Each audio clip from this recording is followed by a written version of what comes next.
everyone, in this quick tutorial I will show you exactly where to find the erase road in Roblox Fish It.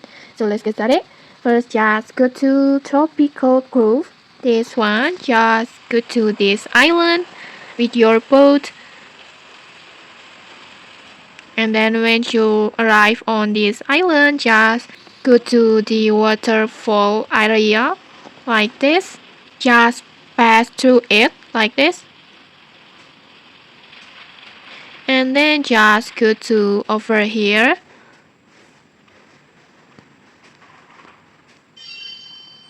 This one will be taken to hidden room like this.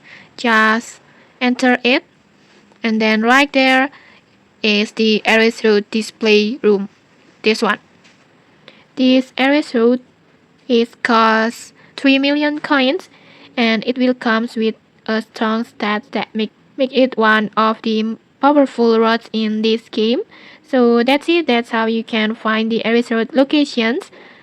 If you found this helpful, don't forget to like, comment, and subscribe for more tutorials. Thanks for watching, and see you!